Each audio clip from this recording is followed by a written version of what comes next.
Good morning. Thank you for attending the presentation this weekend. My name is Abigail Jamison. I am a doctoral student of psychology at Liberty University. I will be speaking to you tonight on Christianity and the science of psychology, especially how they relate to the field of ethics in industrial organizational psychology. As a proponent of the integrationist's point of view of psychology and Christianity, I believe that both empirical evidence and the Bible should guide us in our work and in our pursuit of science.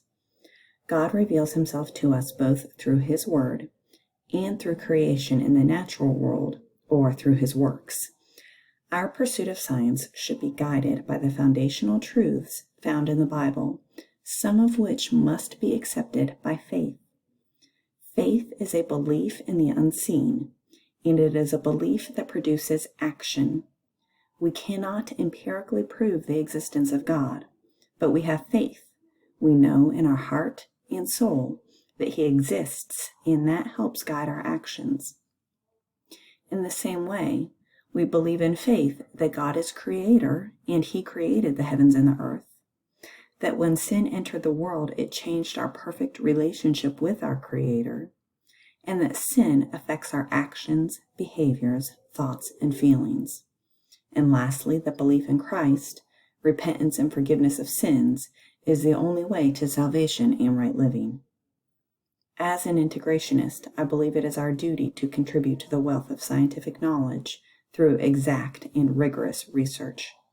We are mandated through both our faith and our profession to maintain the highest standards of practice. In so doing, we are able to advance science and also increase confidence in his word. Industrial organizational psychology is the psychology of the workplace. Worker well-being, perceptions of justice, and organizational culture are all subjects that interest industrial organizational psychologists. IO psychologists do not tend to study how the brain works, but rather how individuals work in an organization. They do not study what causes mental illness, but rather how the individual with a mental illness can still be a productive and effective employee. Since industrial organizational psychology does not deal specifically with the individual, but rather the business as a whole, the American Psychological Association, the APA, does not accredit or oversee IO programs or degrees. As such, some have questioned whether or not the APA's Code of Ethics applies to IO practitioners. As representatives of both Christ and psychology, we are mandated to adhere to the highest standards of integrity in our actions and behaviors. According to the APA, psychologists are committed to increasing scientific and professional knowledge of behavior and to the use of such knowledge to improve the condition of individuals, organizations, and society. Their Code of Ethics provides guidance and standards of professional conduct for practicing psychologists. Again, as the APA does not govern IO psychology, some have questioned whether the standards apply to IO psychologists. At question is not whether the IO practitioner should or should not be ethical, but rather to what standard they should be held.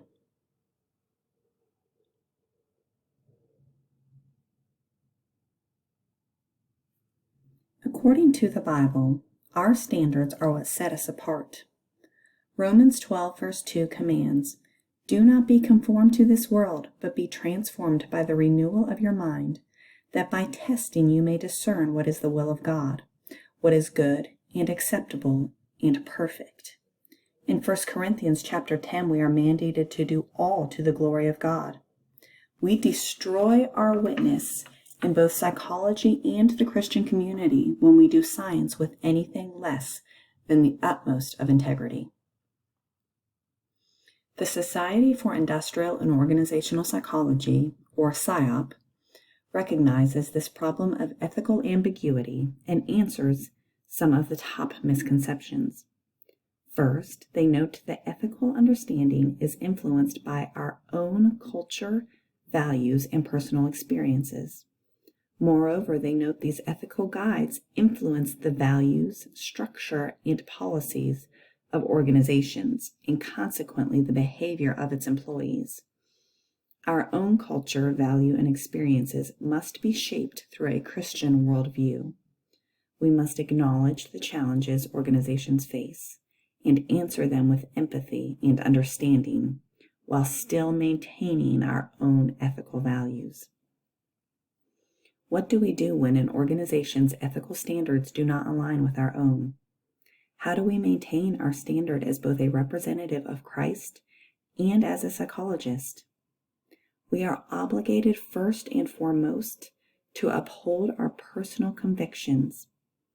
At this point, as an integrationist, my personal beliefs and convictions supersede both the organization and any scientific evidence that I believe goes against the Word of God.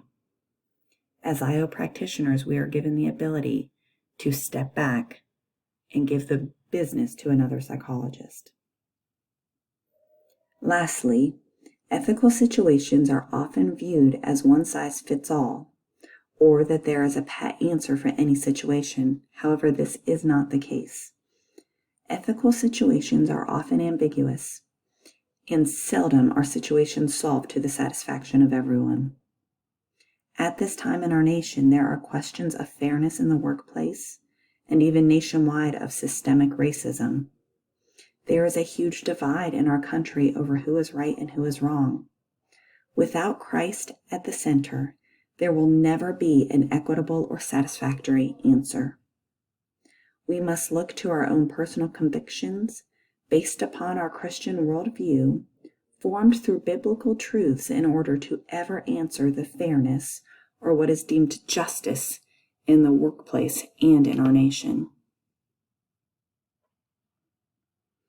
As an integrationist, I am bound to both science and the Bible. I appreciate the framework of right and wrong supplied by Scripture to guide me, while also integrating scientific investigation and evidence into my work. I rely on the vast knowledge of the scientific community in regard to how it shapes the cultures, values, and policies of an organization, but I acknowledge that the Word of God shapes my own culture and values, and recognize that my faith guides both. As an integrationist, I strive to use and produce scientific research worthy of the broad community of scholars and practitioners. I also strive to keep the Lord Jesus Christ at the center of my work, seeking to always honor and glorify Him in all that I do, including how I conduct my research and my work. Thank you for the opportunity to speak to you today.